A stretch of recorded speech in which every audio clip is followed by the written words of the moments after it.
Prazer enorme para a gente estar começando essa programação aqui, né? Esse ciclo de debates que a gente está chamando de cultura, arte e política. A ideia é que a gente faça esse ciclo de debates ao longo de 2017, trazendo para essa cena, para a cena de outros locais também, que se pretende itinerante, questões que são pertinentes para a gente pensar políticas públicas para além dos marcos legais que estão traçados até aqui. É um prazer a gente estar recebendo vocês aqui. Como a Andrea falou, aqui é o Sena Casarão, Teatro de Grupo, e nós habitamos, 4 grupos habitam essa casa, que é o Expressões Humanas, o Pavilhão da Magnólia, a Companhia Prisma e o Teatro de Caretas, do qual eu participo.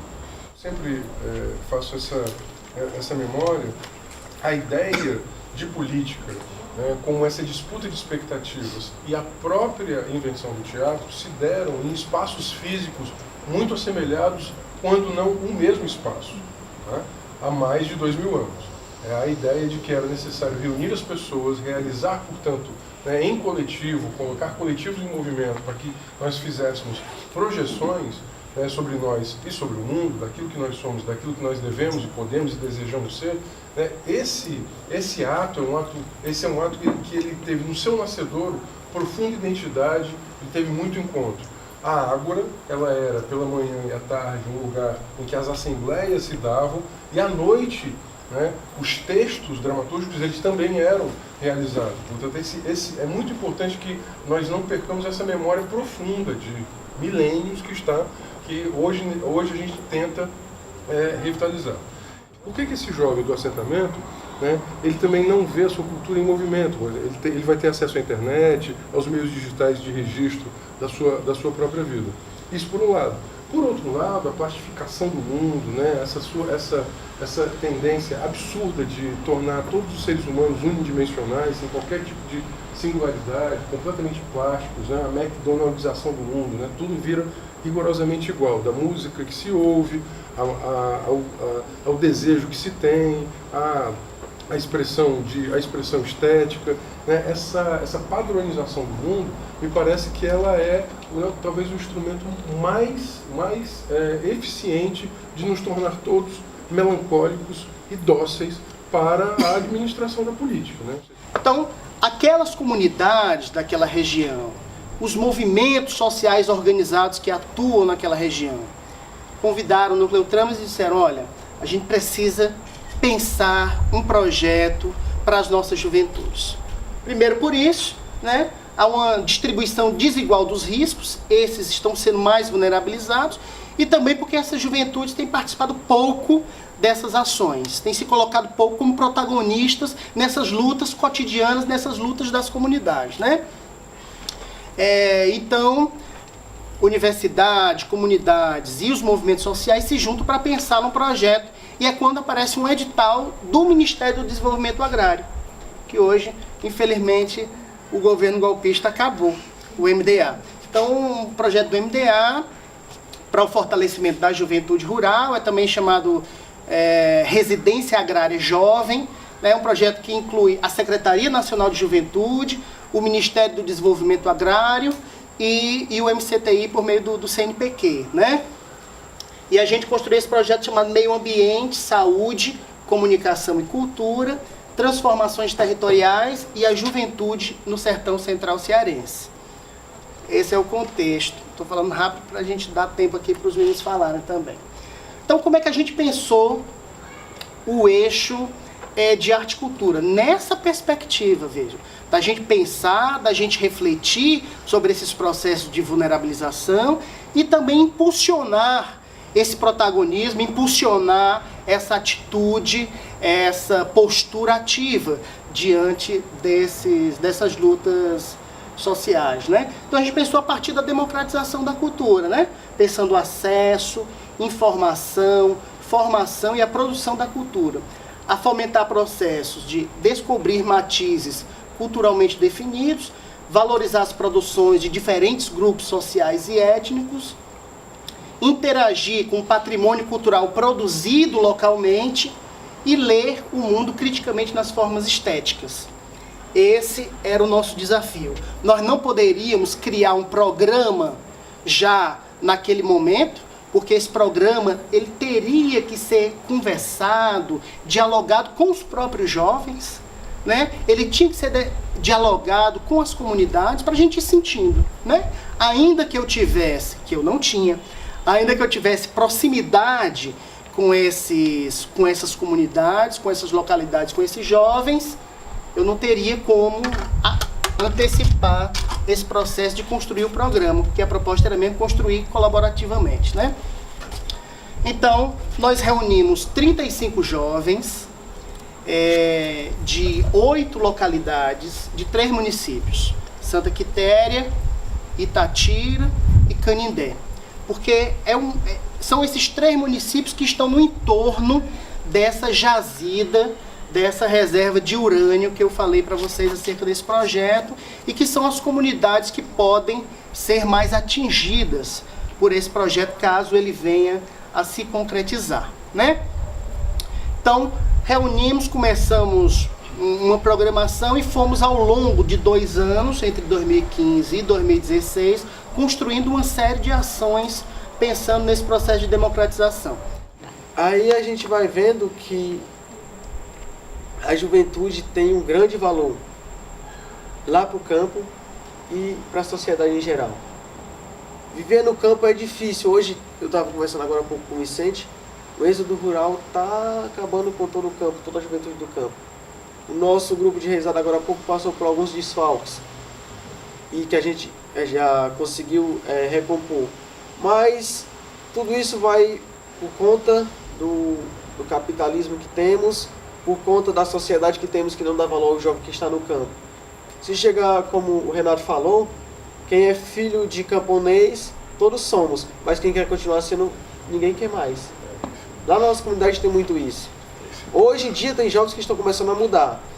Tem jovens hoje lá que querem fazer faculdade, que querem se formar, querem ter os seus diplomas, os seus certificados, mas querem continuar lá, mantendo a comunidade. Isso é muito bonito de se ver, porque era algo que não existia. Lá na comunidade, um pai já educava um filho para sair da comunidade, estudar e sair daqui. E me tirar daqui também. Era os pais pensavam era isso. Aí depois da chegada do Tramas, do Pacra, isso mudou bastante. O Pacra chegou com um projeto lá há 14 anos atrás, com o reisado que tinha do meu avô. E hoje, após esse projeto, a gente tem vestimenta própria, a gente tem instrumento, a gente tem todo o material que a gente usa nas nossas apresentações, tudo nosso. Graças à visibilidade que foi dada a gente. A comunidade não via a gente como artistas, não via a gente como pessoas que poderiam ter um real valor ali. E depois foi mudando isso, graças muito ao Pacra. O projeto, né, Arte e Cultura na Reforma Agrária, ele é, na verdade, uma invenção. Ele é uma invenção. Ele não existe do ponto de vista institucional. Ele existe para além da instituição. Essa rede que foi se criando, né, que Fernando está aqui nessa ação também, muito dentro dessa rede, né, que a gente, né, vai construindo. Vejo Lucas, vejo Vanessa, vejo Herê, que já esteve lá, Nelson, que já esteve lá, quem mais?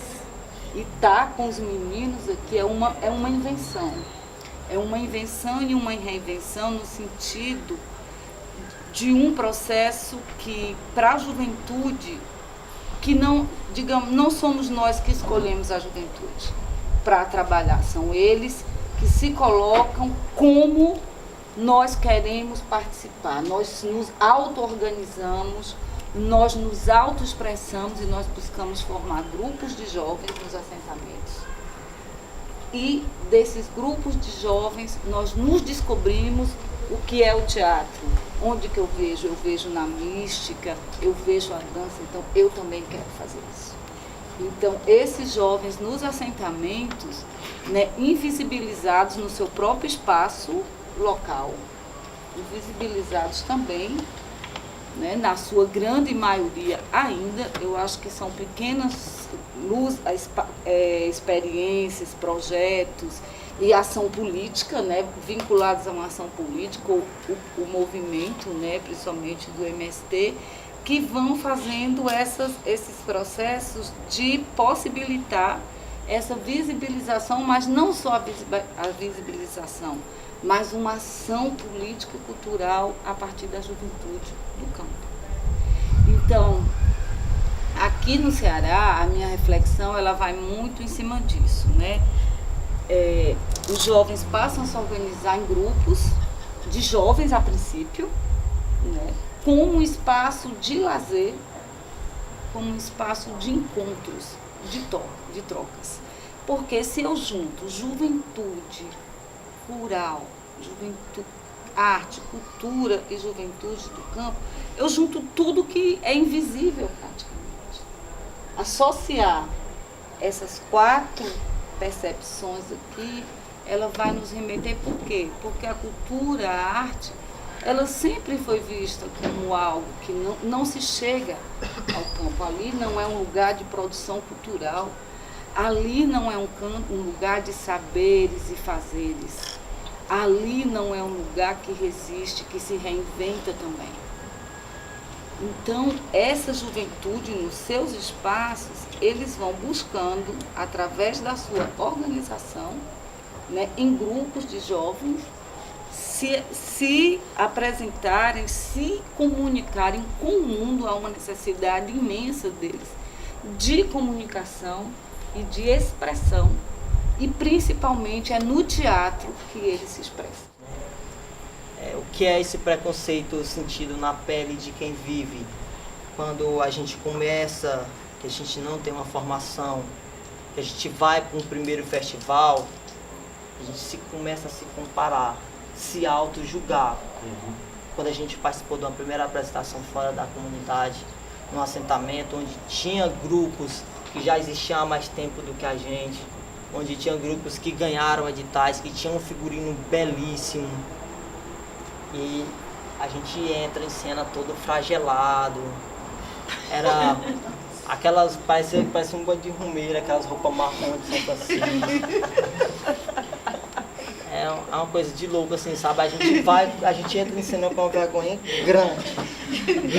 Aí a gente vai e faz a brincadeira, a galera acha graça e tal. Foi assim, uma das experiências bacanas e um pouco constrangedoras, mas que a gente supera na comédia que a gente joga em cena, que as pessoas passam a olhar pro que a gente tá falando, em vez de olhar para a roupa que a gente está vestindo. Isso foi no mínimo interessante.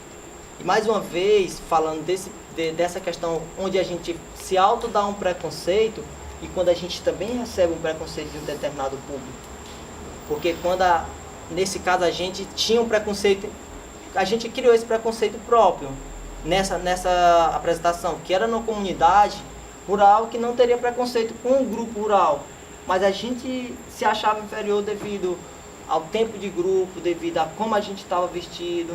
E assim, eu escutei falas muito interessantes dos mais velhos do Maranhão, que dizem, por exemplo, que hoje a juventude ela não tem muita noção de como foi a luta da reforma agrária, assim, como foi o processo para a conquista da terra, que isso se perdeu entre as gerações.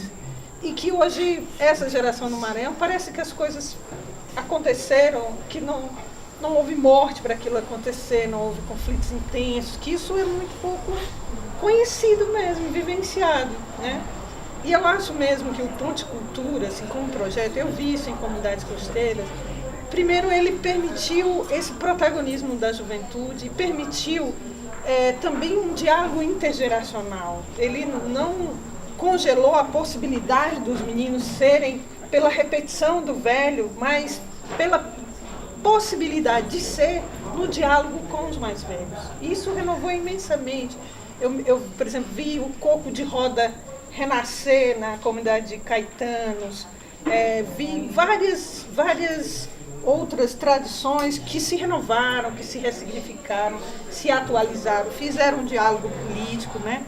Mas também eu acho que muitas dessas políticas foram interrompidas. A da própria educação contextualizada, que são a ideia de valorizar o conhecimento local, potencializar as atividades econômicas. Isso se perdeu. Hoje nós estamos vendo escolas rurais fechando e comunidades inteiras, crianças sendo arrastadas para um contexto urbano outro, onde suas vidas não são refletidas, seus biomas, seus ecossistemas, seus valores, sua culinária, nada disso.